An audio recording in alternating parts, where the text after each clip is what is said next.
Estúdio Paul, um podcast sobre cinema, séries, bastidores, tudo sobre televisão e o mercado do audiovisual do Brasil e do mundo. Olá, Ipôs, tudo bem? Estamos aqui de volta, dessa vez, para falar cada um da sua listinha dos 3 filmes que mudaram a nossa vida. Os melhores filmes da nossa vida. Aquele filme que a gente viu e nunca mais esqueceu. Que mudou o jeito da gente ver o mundo e da gente ver o cinema. Que teve um impacto... Eu odeio essa palavra, mas... Que teve um impacto para sempre e até hoje a gente lembra deles e quer rever. Então vamos lá. Eu não vou começar porque eu já estou abrindo. Vamos começar com Ana Paula Seixas. Comigo? Então, primeiro filme 1, né? Não vou falar os 3, eu falo um, cada um fala um, depois a gente volta, né? Tá bom, pode ser. Boa. Vamos rodando. Ou a gente fala os 3 para ver se vai repetir? Ah, pode ser. Se repetir, eu não sei. Ah, também tem isso. Ninguém sabe quem é o filme de cada um. A gente é uma escolha muito pessoal. Pode repetir, pode... Não, mas é que a gente não sabe quais são os 3 de cada um. A gente não sabe. Então a gente pode se surpreender. A gente pode até desconfiar. Pode dar uma explicadinha, como é que você chegou lá. A gente até está combinando o jeito de apresentar. Vocês acham que é os 3, cada um logo, ou um depois faz o rodízio? O que você acha aí? Bom, eu vou começar, então. Eu vou falar de um filme de 1979 que me marcou muito. Eu era adolescente, início da minha adolescência, aí estou me entregando a idade. E eu já desconfio com o filme. 79 já estou pensando qual é. Início da adolescência e me marcou de uma maneira profunda, porque talvez tenha sido a primeira vez que eu tenha me deparado com um final infeliz que eu não esperava, que foi Hair.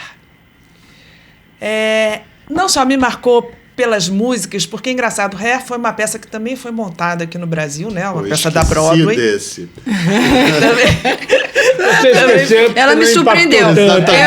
Eu achei que ela ia falar Alien, né?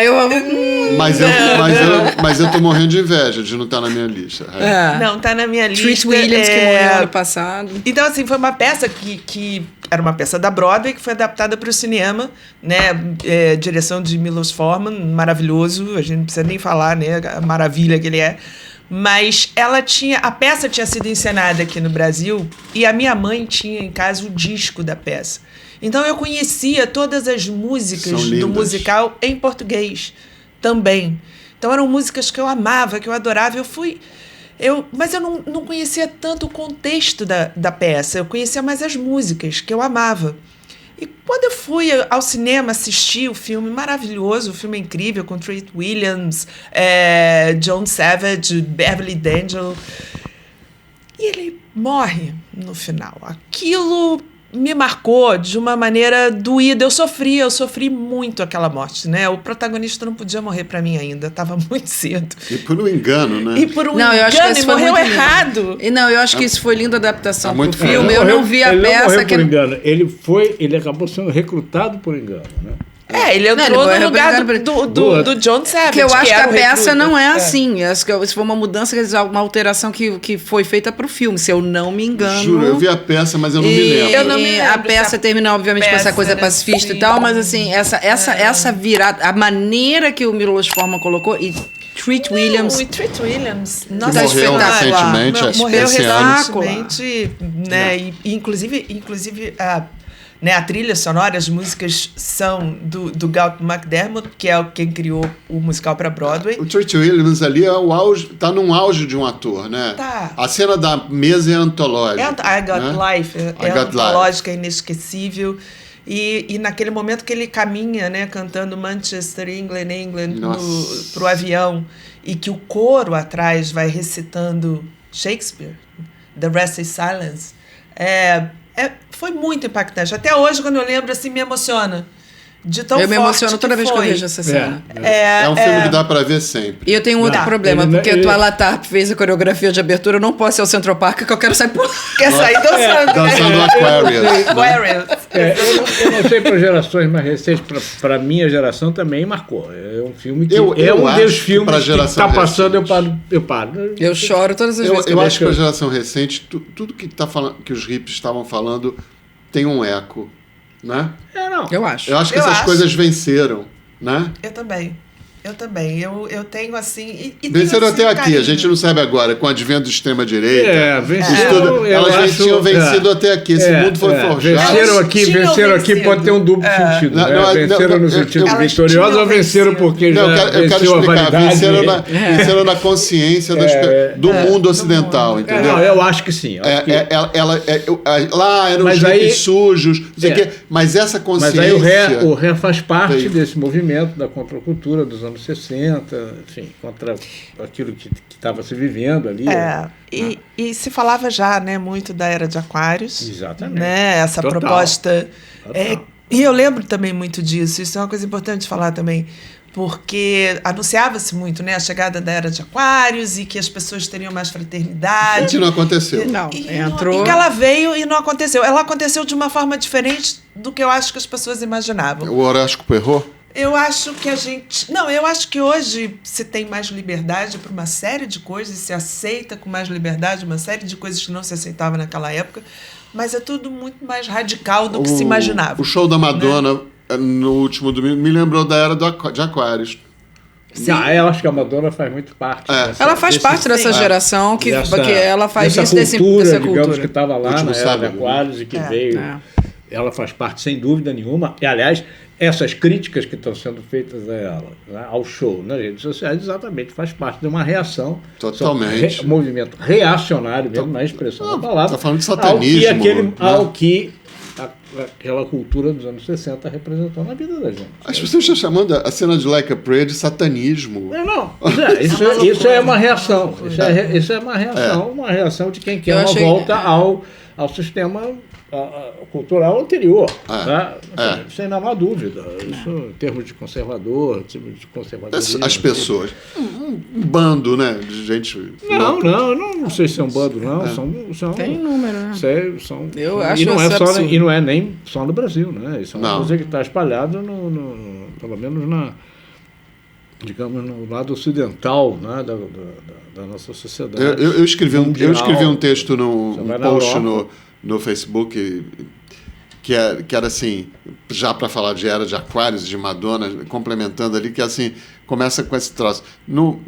Para 1.600.000 pessoas a céu aberto, teve masturbação, teve encenação de suruba, teve encenação de Anitta com a outra de boquete, beijo grego, tudo isso assim. O mundo acabou? A sua família amanheceu destruída? Não, mas só uma reação de quem quer. E você está falando de milhões de pessoas lá, você está falando de milhões que assistiram. Esse tipo de show não seja feito. E se fosse feito, que a polícia chegasse ali, isso seria feito. Quer dizer, se nos anos 60, no Brasil, alguém fosse na praia de Copacabana e fizesse isso, seria preso. E essa reação é para isso, para acabar a liberdade. De uma forma, a liberdade duramente conquistada. Tem até um deputado idiota querendo entrar com uma ação. Duramente conquistada. E aí a nossa geração participou dessa luta, sim. Ré representa muito esse sentimento. Não ter acontecido isso é o que eu chamo de ter vencido, né?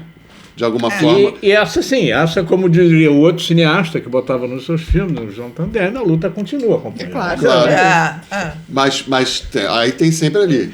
Tem um deputado que entrou baseado com a lei da adolescência, da infância e da adolescência. Exatamente. Eu adorei. Eu lembro, antes do show começar, eu falei, gente, vai ser demais. Madonna vai botar isso na TV aberta. Bom, vamos voltar no nosso assunto que não é Madonna. Eu que puxei essa. Continua, Ana. Nosso assunto. Pois é, já falava sobre tudo isso, né? Já falava sobre essa liberdade e era esse sentimento assim que era bom para mim no filme, que foi importante para mim. E esse final me impactou assim. Como assim o mocinho morre? Não, né? Então me impactou. Esse é o 1. Agora vão vocês, depois a gente volta. Rodrigo, o número 1, quer dizer, por ordem cronológica, não são os melhores filmes. A gente não está fazendo alguns são. Hierarquicamente. Se eu fizesse uma lista dos melhores, certamente pelo menos um eu incluiria, talvez 2. Mas são os filmes que me impactaram, né? E aí o primeiro, por ordem cronológica, é Assalto ao Templo Pagador, de Roberto Farias, filme brasileiro, de 1962. E eu tenho uma história interessante a respeito desse filme, que eu devia ter, sei lá, meus 9 anos, né? E minha mãe me levou para ver o filme. E eu fui lá, eu vi.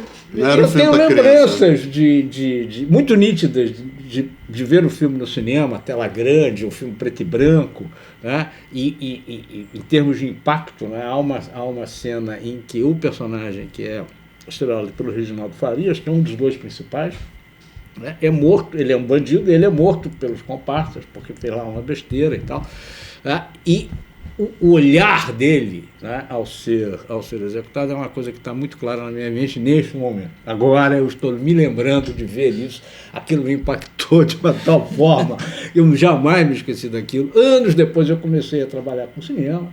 O Roberto Farias era o diretor da Embrafilme, era o diretor-geral da Embrafilme, grande cineasta, grande produtor, grande homem público, formador de política. Cheguei a trabalhar com ele. E aí eu me lembrei imediatamente do filme, né? Ele passou a ser uma referência para mim. E eu até fui perguntar à minha mãe, você lembra? A mamãe não lembrava, eu não. Ou seja, ela, por alguma razão, possivelmente pessoal, lá, atrapalhada, ela queria ver o filme, me levou junto. Eu perguntei ao meu irmão, que era menor, você estava? Eu não. Então fui só eu, acho. E isso me marcou muito. É um filme baseado num caso real, de um assalto ao desembargador que houve no estado do Rio em 1960. E o Roberto filmou, é considerado um dos grandes filmes brasileiros da história, quer dizer, é um clássico hoje, né? Todas as listas de melhores filmes brasileiros, dependendo do número que seja listado. A Associação Brasileira de Críticas fez uma lista, alguns anos atrás, dos 100 melhores, e o Assalto está lá, acho, mais ou menos em 30ª posição, por ali, mas está lá, quer dizer, né, junto de outros grandes filmes brasileiros. Então esse filme foi um filme que me marcou, e é um filme que eu paro para ver se passa, né? Outro meio, o Canal Brasil passava, parava para ver, eu tinha eu cheguei a ter o VHS desse filme, não lembro se eu tenho DVD, não lembro, mas enfim, esse é um filme que me marcou, e exatamente foi o primeiro que me marcou, numa época que eu só assistia desenho animado, outro faroeste. Mas é um filmaço, tal. É um filmaço. Esse teve um impacto, muito bom. Na minha vida importante. Ana. Eu tô com vergonha aqui, mas enfim, vamos lá. Tem um filme que eu lembro até hoje, da sala do Leblon, O Cheiro da Pipoca, a luz apagando. Esse. Assim, e quando aquela tela fez... E entra aquela letreira, aquelas da Star Wars. Absolutamente, isso para mim me leva literalmente para outro universo, não importa. Levou para outro planeta. Sim, eu não gosto, eu não sabia, eu era muito pequena, foi aquela quase que você tem que estar vendo a cadeira quase assim. Mas assim, eu lembro do cheiro da pipoca desse momento, quando entrou aquilo ali, e que é isso?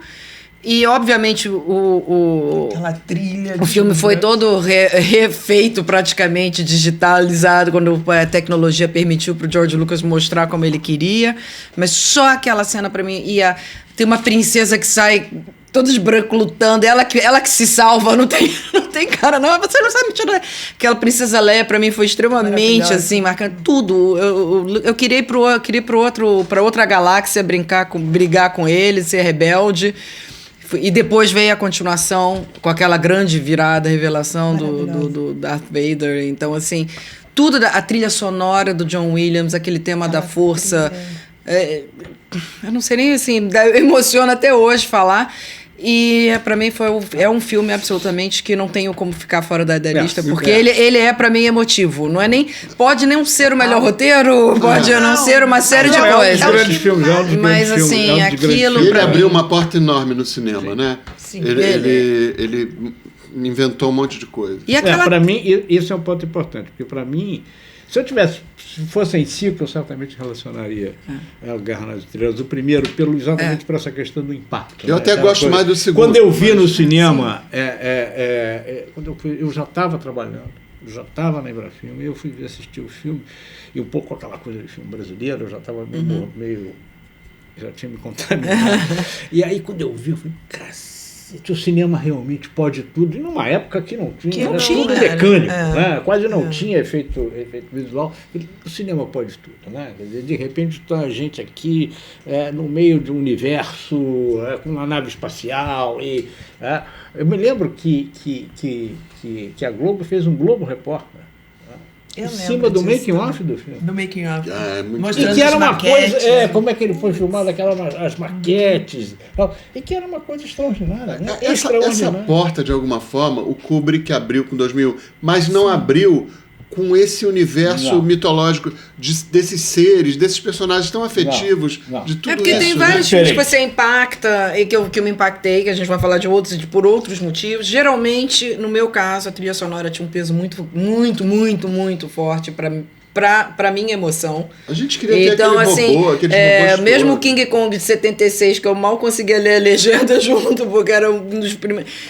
Aquela O música Jessica Lange. do John Barry, o filme é um horror, mas aquela música do John Barry, pra mim, foi muito. Me marcou, mas a do Guerra nas Estrelas, assim, era filme de verão, minha mãe botava, vamos ao cinema, aí a gente põe a pipoca no colo de cada um. Se não me engano, E foi você lançado tá no ali Carnaval, então um dos primeiros grandes É uma filmes maravilha. a E ser aqui- lançado no período de Eu Carnaval. lembro. Eu Assim, lembro do Até dia que nesse eu fui sentido, no assistir. Brasil, ele inaugurou uma, digamos, como a gente costuma falar, uma data, porque ele já lá no Carnaval não se lançava nada. É. Tá? Pode ser, porque era a início do Fox ano, eu foi vinha de e férias, eu morava em lançou- Brasília. E lançou Guerra nas Estrelas no Carnaval. Pode ser. Tá? Eu Ou uma semana antes, enfim, ali. E foi uma surpresa, todo mundo, tal, e o filme estourou. Né? A fila que se ficava, isso me lembra vagamente, mas eu lembro dessa sensação da sala do Leblon 1. lembro Aquelas muito cadeiras disso, vermelhas. eu fui- Assim, aí pra mim é aquela paixão do cinema que eu já tinha ali, mas assim, ali fixou. E sci-fi, que não era nunca um gênero que eu ia considerar de fantasia, mas foi muito. E aquela trilha sonora do John Williams, eu sei que o que ele pegou era do Flash Gordon, eu era pequena, toda a história depois eu fui me preparar, mas Não pra importa. mim, naquele momento eu fui pra outra galáxia, eu queria ser rebelde, eu queria sair lutando, eu queria ter aquela espada. Até hoje, adulta velha, morro de inveja de quem tá tendo a experiência lá na Disney, recomendo ir no Somos parque. todos Jedi. E as criancinhas vão lá e fazem aquela super. espada, porque eu passei uma vida querendo aquela espada. Zum, zum, A gente fazendo queria barulho. muito aquela eu fui- espada.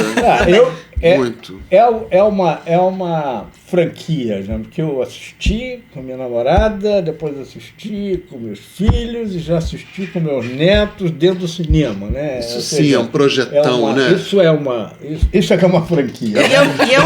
E eu reassisti Esse é que é na ordem cronológica, assim, né? Aquela coisa- Não, eu assisti também. Nem a faz ordem todo cronológica. sentido, né? Mas eu assisti. E hoje ela, dentro do universo do Star Wars, está cada vez menor, porque os Jedi era uma coisa tão extinta, tão complexa, e agora meio que. Enfim, mudaram até o look, enfim, perdeu isso é a característica deles lá, mas essa trilogia, assim, Essa assim, primeira essa coisa, essa Gente, o Império essa Contra-Ataca coisa do é uma herói, obra-prima. é tudo. obra-prima. É uma obra. Então esse é o meu. Que é o segundo filme, Que é o pra quem não segundo. sabe. Esse é o meu primeiro. Agora é você. Olha, eu não vou falar de um filme que eu vi muito criança, não. Eu vi lá para... Eu devia ter 15 anos, ele já tinha sido feito em 1963, que é 8,5 de Fellini. Então, assim, eu fiquei muito boquiaberto quando eu vi aquilo. Para começar, tinha uma imagem lá de um Cristo, uma imagem sacra sendo levada de helicóptero, voando por Roma. Eu falei, o que é isso? Então pode isso, pode tudo isso. A questão é que o Fellini estava num processo de crise criativa e ele inventou o filme sem assunto, né? Ele inventou o filme que um gênero de filme em que as pessoas falam de sua crise criativa, do seu bloqueio criativo. Era possível fazer isso. E ele fez com tanta maravilha na tela, com aquele jeito de filmar que só ele tinha, né? E tinha assim é um filme que ganhou o Oscar de filme estrangeiro, ganhou o Oscar de figurino, entre tantos outros prêmios. É um filme clássico que é considerado, a BBC fez em 2018 uma lista dos 100 melhores filmes de língua estrangeira, ele está lá em 7º lugar, né? E Mas o que eu quero falar é assim, que depois dele, essa coisa que virou um gênero do filme do bloqueio criativo, né? Já a gente tem outros exemplos, como Birdman, né, do Inarritu. A gente tem o Noite Americana, de alguma forma. Noite Americana. O Dor e Glória, do Almodóvar, que é sobre isso. A gente tem All That Jazz, que também é sobre crise criativa, que a gente acabou de falar, com o Roy Scheider. Esse é um negócio que dá um pano para manga. Feito de formas diferentes, né? Mas o negócio é que eu fiquei louco com a beleza do filme, com o que eu via na tela. É todo em preto e branco, né? Com a Cláudia Cardinale, linda, o Anouk Aimée, e um monte de mulheres. É um filme, as crises e as inspirações do diretor, que é o Guido Anselmi, que o Marcello Mastroianni faz, elas são motivadas, as mulheres inspiram e fazem a crise, dão a inspiração e deixam ele mais em crise, que é um monte de mulher, né, que vai passando por ali. Vamos lembrar que o Fellini fez isso é muito recorrente na obra dele, né? Ele é um homem de uma época em que os homens iam ao cinema para ver mulher, né? E é onde podia ver mulher. Ver mulher desse jeito assim, sabe? O Amarcord tem uma cena em que o cinema todo é transformado em camas com os meninos se masturbando, né? Só o Fellini podia isso. O filme foi recebido pelo público com uma estranheza. Achava de alguma forma incompreensível. E a crítica começou a detectar, a partir desse filme, o Fellini se tornando cada vez mais subjetivo. E que foi adiante essa subjetividade, que a gente pode chamar de arte também, né? Adensou a complexidade dos problemas dele. É um filme que eu posso ver a qualquer hora, e eu não sou muito de rever filme, mas nesse caso ele é uma inspiração, porque é muito bem feito, né? A gente tem muita coisa bonita ali. E o 8,5, o título do filme é porque ele tinha dirigido aquela altura, em 63, 6 filmes, mais 2 episódios de filme e mais co-dirigido um outro longa, que dava 8,5 filmes. Então, nesse processo, ele estacionou e estava em crise. Olha que coisa genial, ele vai resolver fazer um filme sobre o que ele não consegue fazer. E aí ele faz, vou expor minha crise. E é isso, gente, esse filme marcou sempre para mim. Então, o que me deu, assim, que me determinou que eu queria fazer aquilo também, porque pode fazer até quando você não tem assunto. Vamos pro 2? Quer começar? Vamos pro 2? Vamos. Tá. Meu 2. Não é ordem. segundo lugar. Não é só... segundo lugar nem primeiro lugar, é só o segundo que eu estou trazendo. Meu segundo é Damage, do Louis Malle. Perdas e Danos. Perdas e Danos, forte. Com Jeremy Irons, a Juliette Binoche e a Miranda Richardson. Uhum. Esse filme me impactou profundamente. Até hoje eu volto nele várias vezes. Assim, é quase um Nelson Rodrigues, né, esse filme. Mas o drama é um drama tão forte. Eu não esqueço da frase que ela diz para ele, porque Jeremy Irons é um político importante, inglês, né? E ele tem um caso com uma moça que ele vem a descobrir que é a noiva do filho dele. Não, ao contrário, ele já sabendo. Ele conhece a noiva e a noiva, né? Ele tem um caso com ela e depois ele vem a descobrir que ela... Não, ele conhece ela com o filho. Não, ele conhece ela na primeira cena. Eu não lembro. Eu achei que ele já conhecia. Não. Ele conhece ela antes. Que não se conhecessem. Ele conhece ela antes e quando o filho chega para apresentar a noiva é ela. Verdade. E mesmo sabendo que ela é noiva do filho, que o filho está apaixonado por ela, ele não consegue se libertar dessa paixão. É uma paixão profunda que os dois vivem e ele pede a ela que termine com o filho e ela não termina. Ela mantém a relação com o filho e ele não consegue se libertar dessa paixão. E ela é uma pessoa problemática. Ela tinha um irmão com quem ela tinha uma relação incestuosa, e esse irmão se mata porque ela termina com ele, né? Então ela diz uma frase para ele que eu nunca esqueci, muito forte, né? Que ela fala: cuidado com pessoas que sofrem, porque elas sabem que sobrevivem.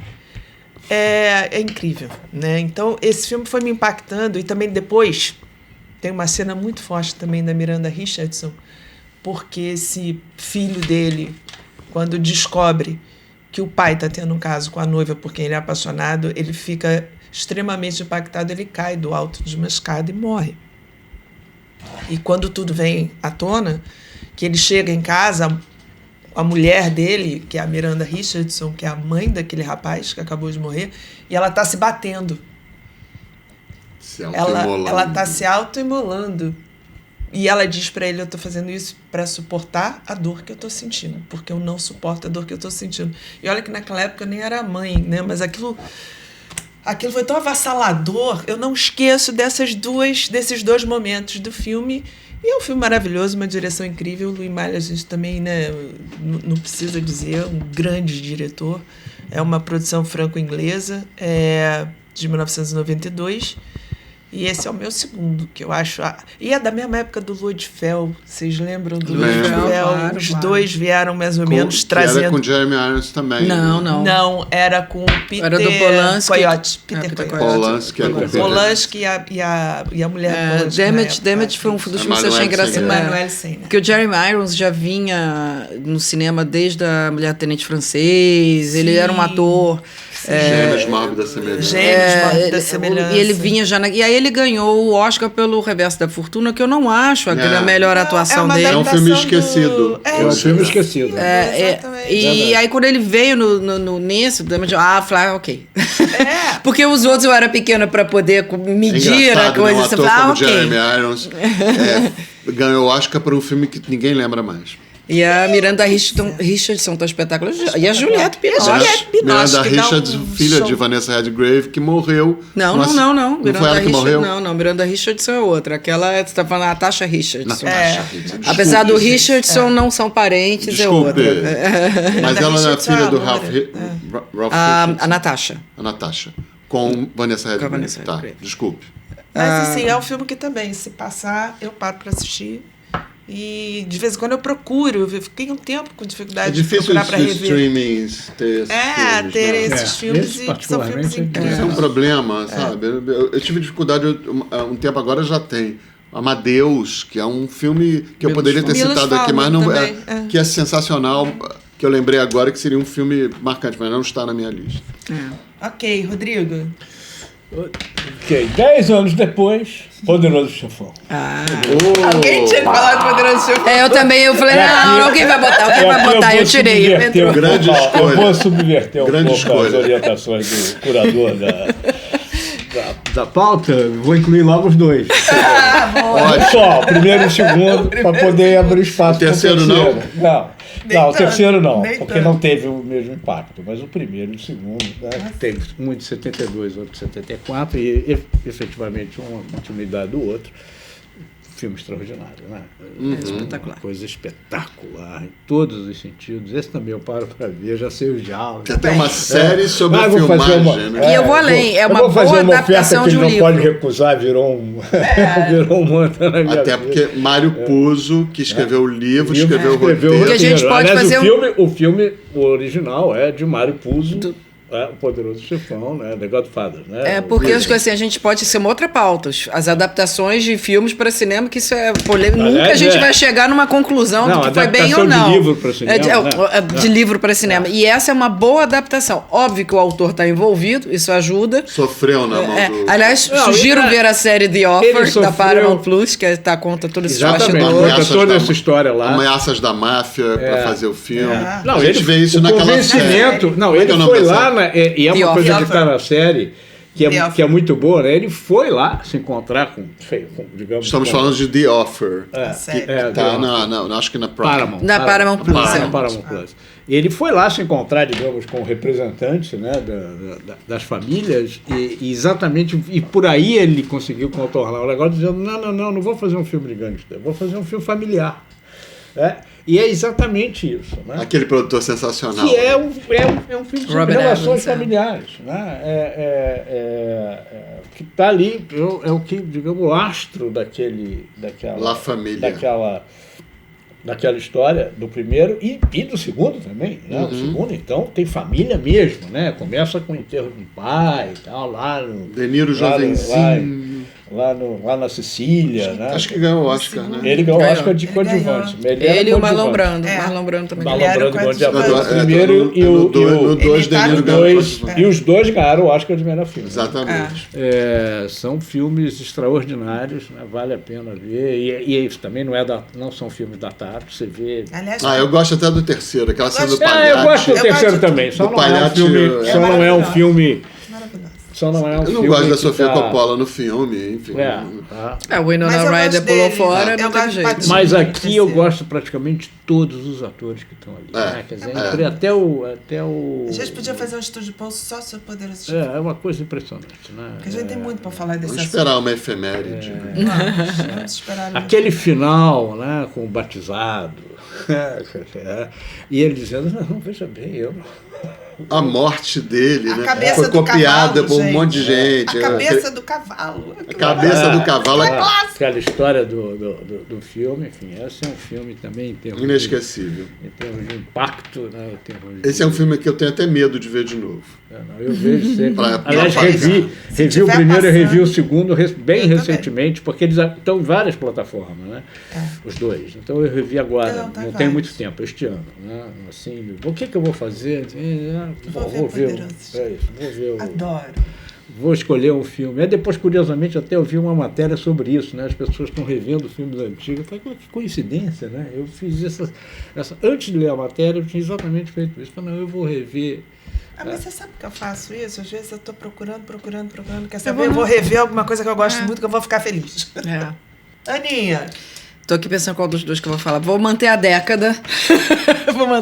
Vou para os anos 70. Foi um filme que eu não pude ver no cinema, porque, enfim, ainda não tinha. Tava nascendo, mas eu cresci com o LP da trilha sonora.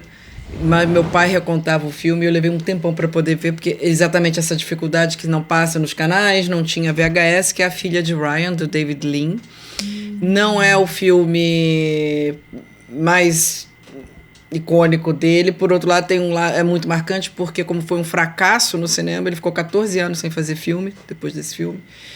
E todos os bastidores e toda a história do filme é muito... A música do Maurice Jarre, assim, ele é um filme que eu fantasiava e quando eu via era outro, e ele era o seguinte, o David Lean queria refilmar Madame Bovary, mas não queria fazer Madame Bovary. E aí eles inventaram uma história inspirada na história de Madame Bovary. E eu acho, em termos que a gente vai fazer ainda, a gente ainda vai falar do que a gente gosta de filme ou não, é quando a gente fala daquele plot twist, ou quando a gente fala de um detalhe que é o que dá que marca, que é o seguinte...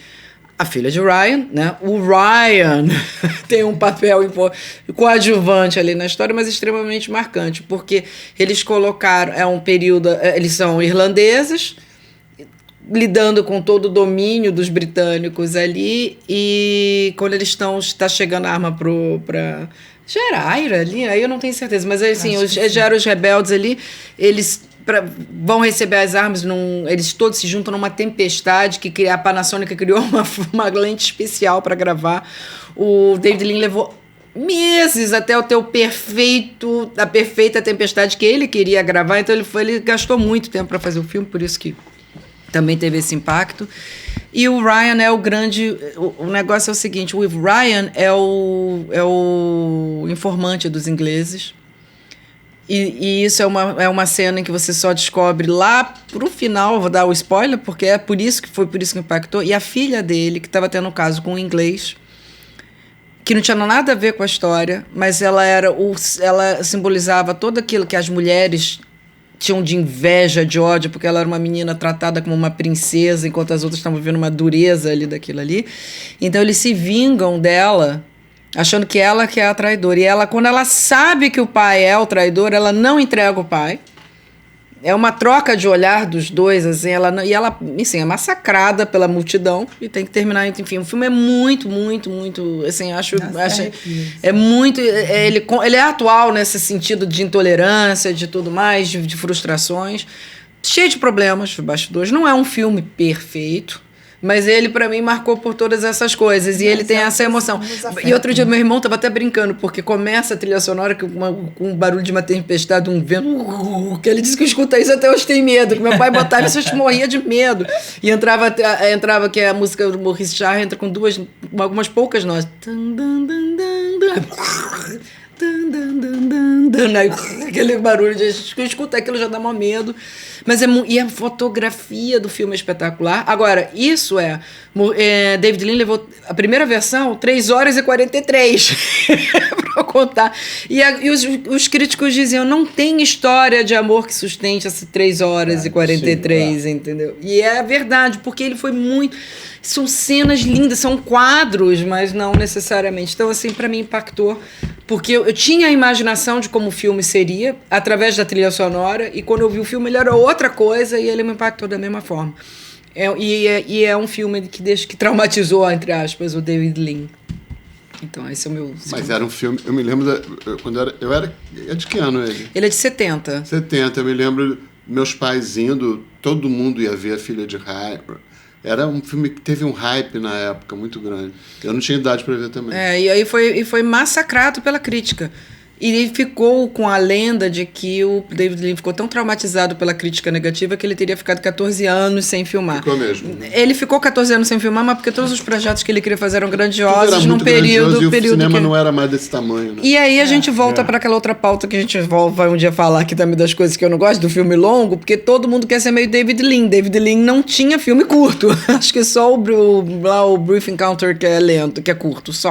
Todo mundo hoje ficou David Lean. Mas nem todos o são Nolan é David Lean, né? O Scorsese é David Lean. A gente pode fazer um programa David Lean total. A síndrome David Lean. Né? Mas ele me impactou por isso.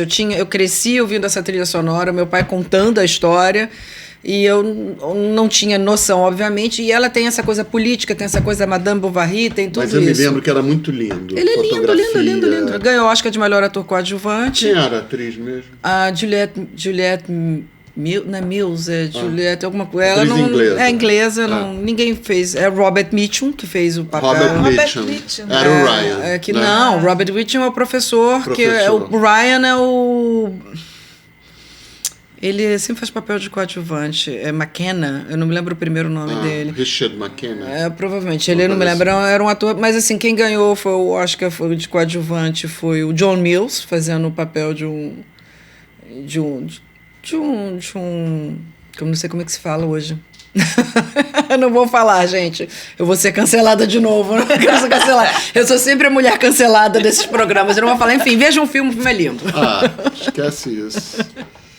Fala do seu 2, Bom, Milton. meu filme 2, não necessariamente o segundo, mas a gente não está fazendo hierarquia aqui. Eu vou chover no molhado, porque é um filme que a gente fala sempre. Já fizemos programas sobre ele, que é O Exorcista. Então, assim, a gente está falando de impacto, né? Eu não tinha nem idade para entrar. Me lembro que a gente foi, eu com os amigos, e tinha um amigo meu que era baixinho, não tinha não imprimia a idade possível. A gente já imprimia, a gente entrou sem idade e a gente debochou eternamente dele não ter entrado, e os outros 3 entraram, e eu também. A gente já tinha lido o livro que tinha saído, a gente tinha ficado muito chocado com esse livro. Nós éramos estranhos, né? Assim, para gostar dessas coisas. Naquela época não estava muito claro que adolescente gostava de terror. Quem inventou isso foi o Exorcista, né? E de alguma forma abriu esse mercado para um outro mundo, assim, um mundo até de respeito ao filme de terror que não se consolidou depois. O Exorcista concorreu a 10 Oscars. Ele ganhou só 2. Ele ganhou de melhor roteiro adaptado e para o William Peter Blatty, que era um cara que escrevia bem demais. O livro é muitíssimo bem escrito, porque ele trata aquilo de uma forma realista ele dá nome de remédios, ele parece quase um doc sobre um caso que talvez, que eu acho que é real, da menina que foi possuída pelo demônio, real, né? O do garoto, né? Foi o menino. Foi o menino, Foi o tido menino. como possuído pelo demônio. E melhor som, que é espetacular o som do filme também. Engraçado que o filme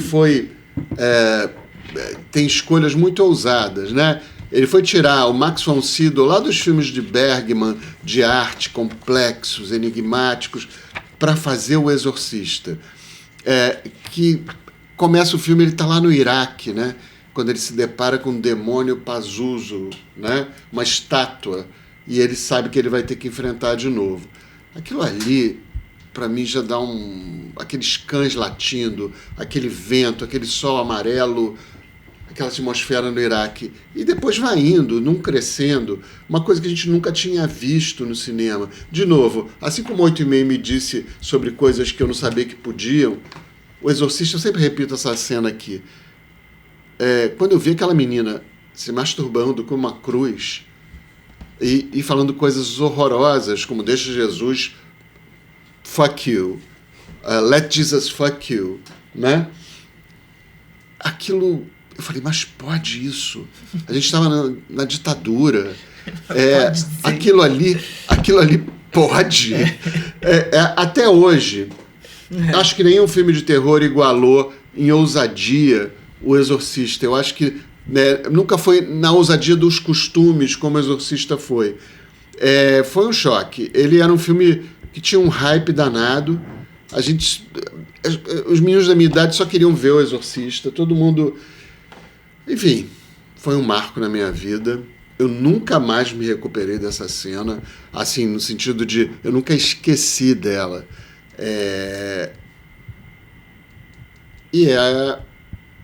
Para mim, é um nicho de ousadia que está na minha memória. E como é que o William Friedkin, que era um diretor difícil de lidar, um diretor que já tinha feito Operação França e ganhado o Oscar, foi para esse terreno tão pantanoso, querendo contar uma história que ele queria contar da forma mais realista possível. Aí o resto do mundo já sabe, não vou chover no molhado, todos os acontecimentos dramáticos que aconteceram durante a filmagem, um ator morreu, enfim, é isso, O Exorcista. Bom, então vou começar a rodada do 3.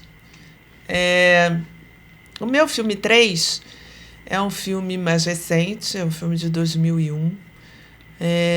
Ele me impactou visualmente. Foi uma explosão para mim de cores e foi uma coisa que me marcou muito, porque na época eu estava começando também, não sei se começando, não, já estava há um tempo trabalhando com publicidade, com produção de comercial, e aquele abuso do vermelho de Moulin Rouge me marcou de uma forma incrível. Aquela explosão gostei, visual. tão recente ainda tá impactada, a gente fica achando que a gente já não se impacta mais, né? Pois é, e de repente eu sento, eu lembro perfeitamente, eu sentei no cinema, quando o filme começa, é um negócio que você não... É tanta cor, né? E aquelas formas burlescas, aquele Moulin Rouge, aquele do Baz Luhrmann, exagero do... Mas aquilo, eu achei aquilo tudo tão lindo, tão deslumbrantemente lindo. Barroco, né? Era uma coisa assim que eu não esqueço até hoje o impacto que me causou, né? E uma outra coisa, que era a forma que ele usava as músicas para dizer, né, como o texto, diálogo. Os diálogos, aquilo... Nossa, Roxane. Adoro aquilo. Não, aquela sequência toda da declaração de amor, que ele começa, que é o riff off que eles fazem hoje, porque eles falam que você começa com uma música e responde com a outra. Aquilo é muito legal. Aquilo é muito legal. Foi a primeira vez que eu vi aquilo sendo tão bem feito, tão bem utilizado, né? Colocar a música tão a favor da sua narrativa. Né? O Ewan McGregor cantando lindamente. Criticam ele, mas ele sabe fazer. O Baz, quando ele veio com Vem Dançar Comigo, no virada dos nos anos 90. Foi aquela que ele até hoje, né? Ele faz isso e assim. E aí ele foi dirigir Na época, no Multishow passou até... Ele foi fazer uma versão de La Bohème para o teatro, ele dirigiu, e já fazendo uma coisa meio modernizada do La Bohème, e ele ficou com isso para levar para o Moulin Rouge. Então, isso que, assim, se você acompanha bem de perto tudo que o Baz veio fazendo, né? Eu sou muito fã dele. Eu amo. O Romeu e Julieta eu nem sou tão eu fã. Gosto, eu amo, e é considerado uma das melhores adaptações. Mas eu adoro um filme que foi muito criticado, que é o Gatsby. Eu adoro. Eu adoro. Adoro ver aquilo. Gosto muito. Eu sou fã do Baz Luhrmann, assisto tudo que ele faz, eu gosto muito dessa pegada dele. E o Moulin Rouge, eu acho lindo, acho um filme lindo, bonito, romântico, eu não sei porque esteticamente. Todo mundo falava bem do Moulin Rouge na época que estreou. E depois todo mundo começou a falar mal. Por quê? Assim, porque é romântico. Não, o filme passou a não figurar muito nas memórias das pessoas. Musical, romântico. Eu adorei na época. Eu ainda acho perfeito até hoje. Eu também, pra mim. Aquela virada, porque você começa... Isso é muito típico do Baz. Ele começa muito acelerado. É sempre aquelas vinhetinhas, você ri. E aí, Elvis é super assim. E aí, de repente, ele tem uma virada, e aí quando você vê, você já está no meio do drama e termina chorando.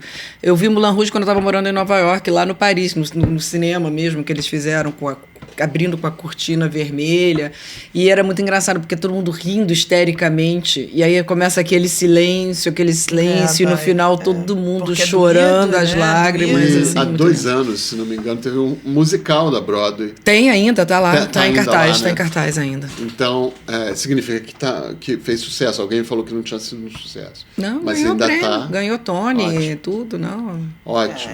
Vida longa, Moulin Rouge.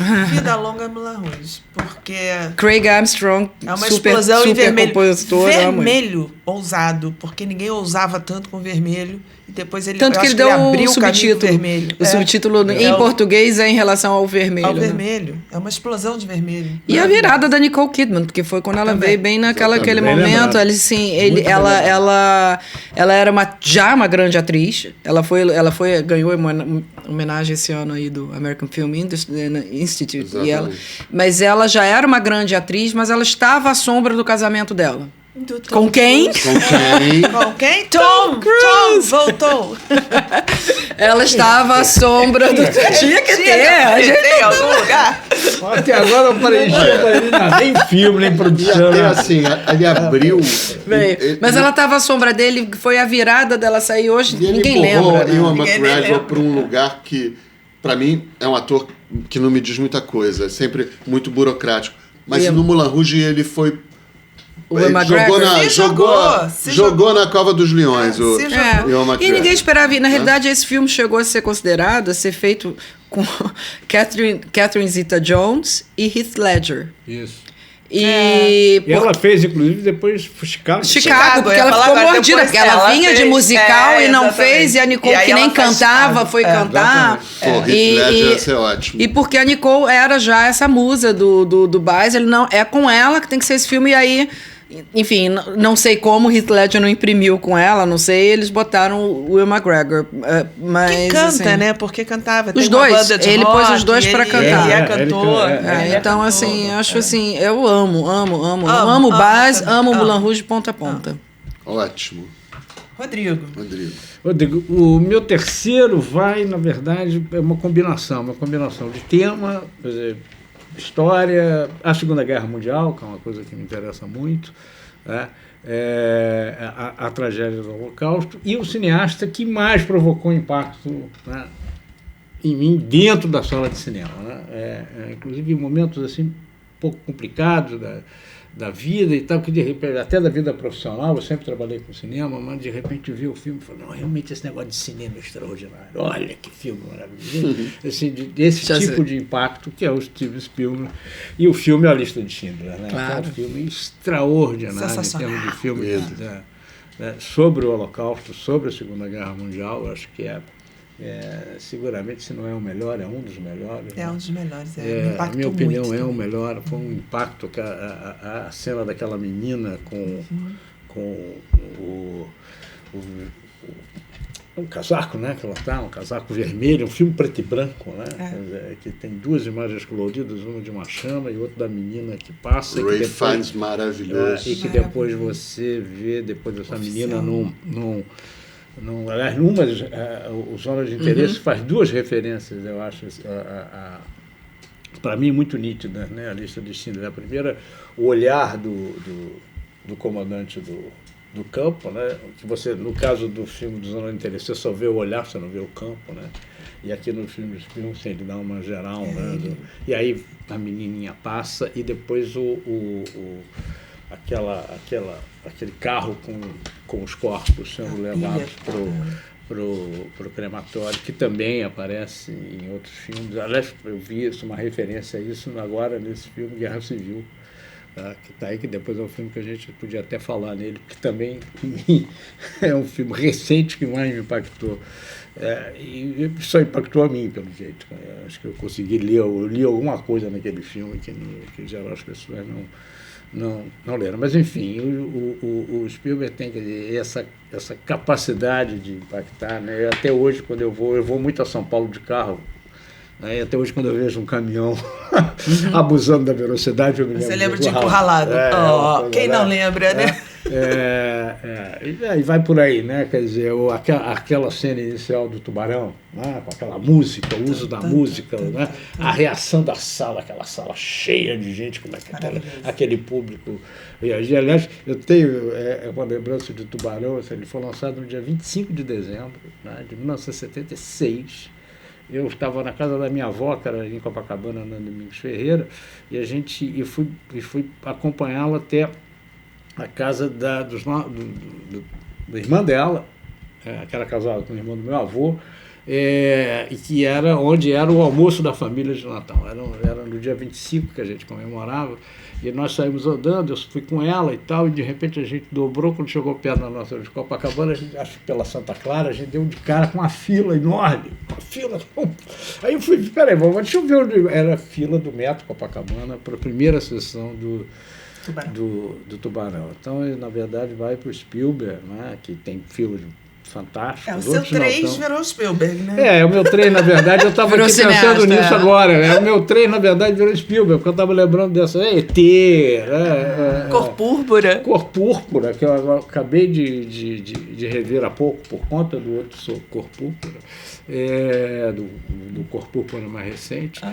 Filmes absolutamente espetaculares, extraordinário. O Resgate do Soldado Ryan, que tem a melhor sequência de guerra já filmada, que é o desembarque da Normandia. Quer dizer, você não para ver, mas se no início eu paro. Esse início Você sabe que o Soldado Ryan, para mim, uma das cenas traumáticas é a cena sim, também Aquilo para mim, aquilo ficou me perseguindo muito tempo depois. Também Eu assisti esse filme. E é muito curioso, porque ali você tem... Eu sei que quem está só ouvindo, gente, é uma cena horrorosa do Vin Diesel, que ele é morto com uma facada. E é lenta, é sofrida, e aquela cena ficou comigo. Mas desculpa. Não, você está falando da cena do final. Né? Não é nem do Vin Diesel. Era o Vin Diesel. Não, o Vin Diesel morre logo no início. Quem que morreu com a facada? E é muito curioso isso, porque na verdade é o soldado judeu daquele. Isso. É morto com uma facada lenta. Que é uma cena lenta. Horrível. E é uma cena realmente. O cara que mas ele é uma salvou... cena que retrata muito o que é, na verdade, o que foi o que é uma guerra, né? Uma guerra mesmo, uma guerra. Né? Aquela cena para mim. Hoje a gente está vivendo, enfim, pelo menos 2 guerras em locais diferentes. E guerra é sempre uma coisa muito complicada, muito ruim, desastrosa, né? Literalmente. Né? Acaba com a vida das pessoas, das famílias, enfim. Né? E essa cena retrata muito isso, e o Spielberg tem essa capacidade. Né? ET, né? Assim, o impacto que o ET teve nos meus filhos, né? Nem tanto em mim, mas depois quando eu levei meus filhos para ver o ET, é uma coisa que eles lembram até hoje. Né? Lembra que a gente viu o ET?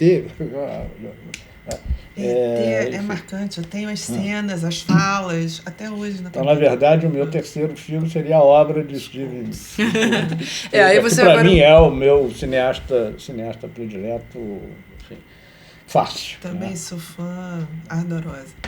Agora eu tô bem impactada aqui, pensando que se o meu terceiro, eu quero manter no terceiro, que eu vai lá, Milton, que eu vou pensar se eu vou manter o meu terceiro. Diante do Spielberg, bagunçou a minha cabeça aqui. Eu devia ter pedido uma volta aqui, para não Mas poder... o senhor Spielberg também? O senhor Spielberg também? Não era. É porque agora ele ficou tão pequeno perto do que a gente falou do Spielberg. Que eu já tô viajando assim. Eu não vou repetir o Spielberg, mas já pensei no Tarantino, já pensei no Woody Allen, já pensei em todos os outros. Que não tá no meus três, mas estaria, então, assim, porque você falou, me veio Você joga no original. Que você... Tá, então eu que vou vale botar. É que você já... É pequeno, mas a gente sempre está aqui falando de novo de roteiros. A gente está falando da gente. De roteiros e tudo mais. E é uma coisa que é engraçado que eu, quando vi, achei ultra inovador, sempre cito como, uau, esse é o roteiro que, para mim, me faz adivinhar muitas mudanças de virada de um roteiro, e na realidade ele nem era o original, porque ele era uma refilmagem. Então vamos lá. É um filme de 87, um filme pequeno, difícil de se achar, que é o Sem Saída, No Way Out. Que é um filmaço com Kevin Costner, que o grande barato do filme é que eles basicamente são 2 filmes. Eu me lembro. Se você sabe o que está acontecendo, é um filme. Se você não sabe, é outro filme. Assim, não, 100%. É um filme 100% que você, se você souber, você vai ver e vai gostar. E se você não souber, você vai ver e vai amar e ainda vai querer ver o outro para ver. Mas ele é muito, muito interessante. E com isso, a grande coisa era assim, que eu cheguei dos Estados Unidos, estava morando, a gente foi ao cinema ver, eu já sabia, já tinha visto Os Intocáveis, então já estava fã do Kevin Costner, e foi o filme que fez o Kevin Costner na grande estrela, assim. E ele tem uma virada que todo mundo pedia para não contar.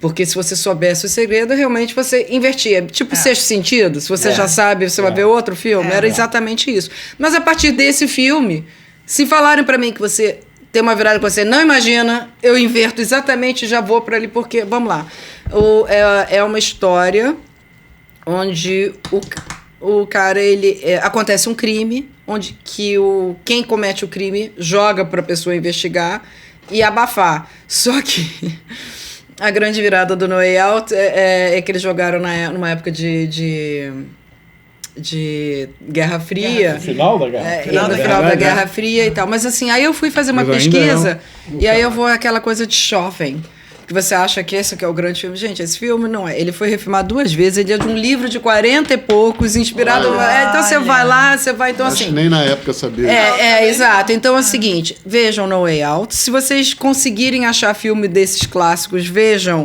O Relógio Verde, que é o The Big Clock, que é a inspiração para o No Way Out. E, além do mais, se você for aí, então veja, se vir isso, veja um outro filme chamado Escândalo, The Dark Side, Scandal Sheet, que é de um outro livro que inspirou o Big Clock. Então, assim, é tudo isso costurado, mas basicamente é o seguinte, é um cara que comete um crime, ele tem uma amante, ele fica enciumado que ele vê uma figura saindo da casa. Eu vou contar, não conto para fazer a virada. Contar, não contar. Ele vê uma figura, assim, então ele sabe que a amante dele tem outro amante, eles brigam, ele mata ela. E aí ele chega, no Way Out ele é um militar, e o Gene Hackman, então ele destaca o Kevin Costner para investigar o crime, só que o Kevin Costner era o outro amante ali, então o cara que está investigando, ele sabe que quem é o criminoso. Então ele está querendo, você vê o filme achando que ele está querendo revelar o criminoso, mas na realidade, no Way Out é porque ele era um espião russo e que ele, sem querer, se colocou, ia ser revelado e não podia. É brilhante demais, eu acho que eu não consigo entrar aqui no detalhe. Muito bom. É muito bom e acho, para mim, impactante nesse sentido, porque foi a primeira vez que você pega um herói, isso nos anos 80. Hoje em dia, o anti-herói está mais... Não é que o anti-herói tenha sido criado nos anos... Agora não, gente. Ele sempre, se a gente olhar para o cinema, tem vários anti-heróis. Mas é que quando eu cresci, nos anos 80 em especial, a figura do herói era o herói que chegava sozinho, matava um exército e pronto. Então você não tinha um anti-herói. Ele podia até ter falhas, mas ele não era o anti-herói. Então você pegar um cara, que era o Kevin Costner, o herói americano, Sim. E ele ser um russo, não, pra chuchu. Essa reversão, e mais, ela segura essa reversão até quase o final. A última cena. Até a última você cena. entende que ele era, você fala, como assim?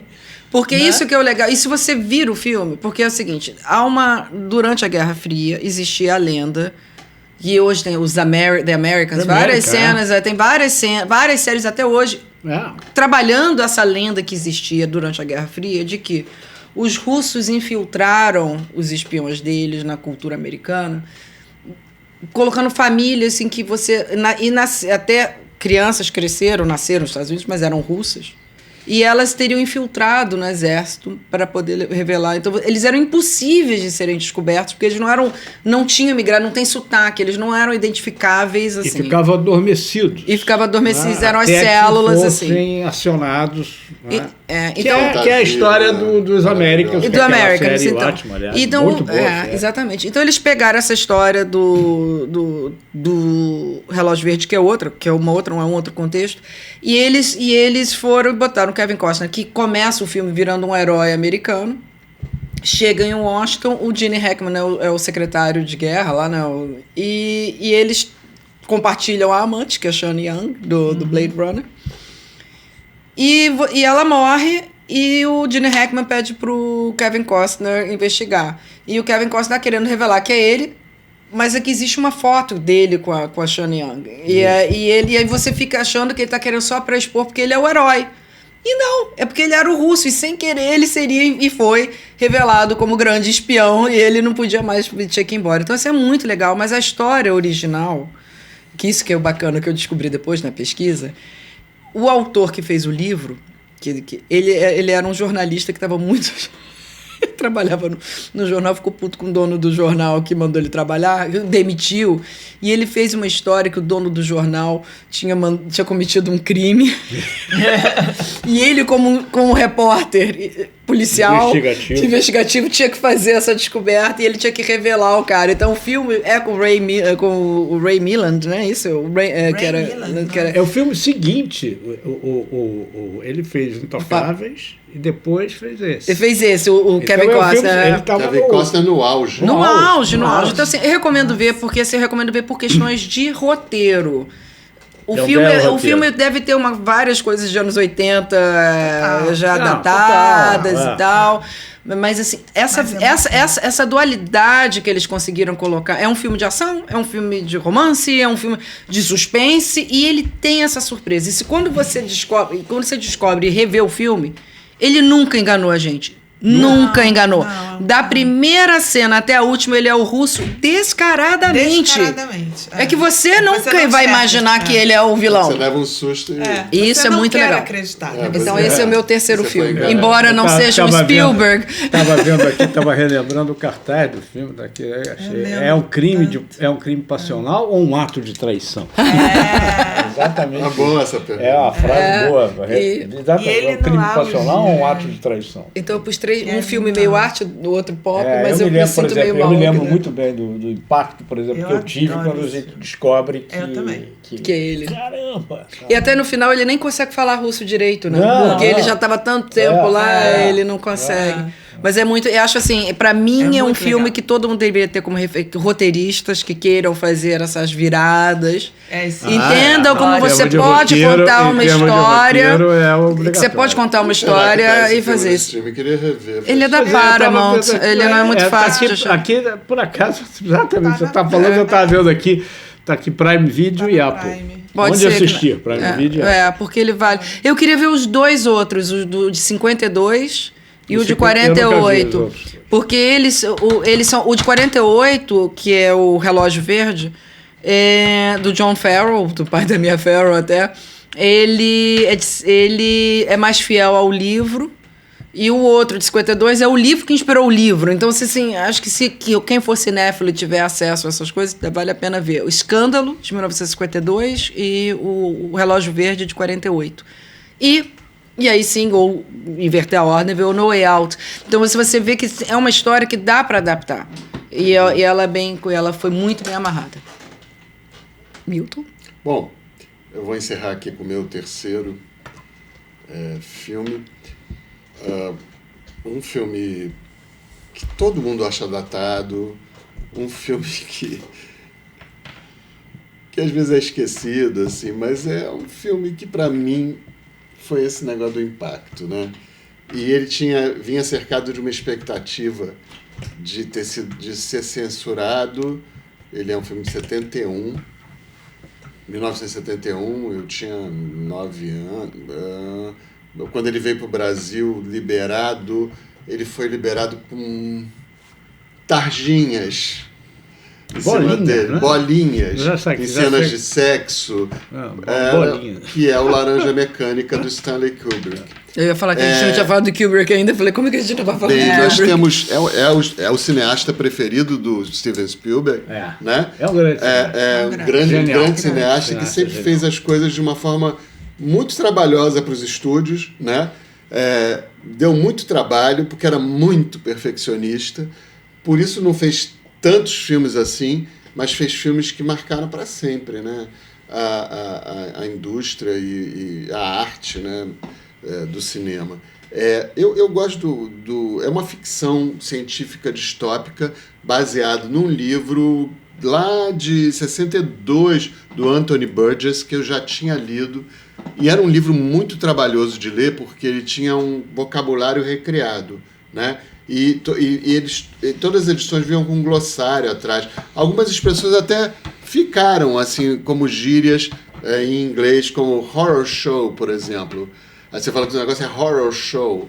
E eles falavam, e tinha assim, vou dar um tote shock. Isso já na tradução em português, né, que eu li em português.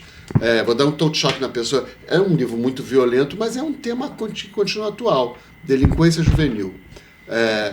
Violência. E como tratar disso. No caso do filme, trata da forma pior possível, né? Que é dar um negócio, um remédio, fazer pingar coisa no olho. Lembra? Quem não se lembra para sempre de uma cena que foi no imaginário do Ocidente, que é aquele olho aberto com aquela coisa. Isso é muito marcante, né? O olho aberto com uma armação de metal, para ele ficar com o olho aberto e ir pingando coisas, para ele ter uma reação. O Malcolm McDowell, num momento de glória, né, que ele nunca repetiu depois, é um adolescente muito violento, é um pós-adolescente muito violento, com suas turmas que estupram, roubam e batem nas pessoas em Londres. Então, ele é preso e ficam pingando e dando remédios e poções e coisas para ele ficar com nojo quando ele vê uma cena de violência. E ele fica sem forças, né? É um filme que hoje seria cancelado de muitas formas, né?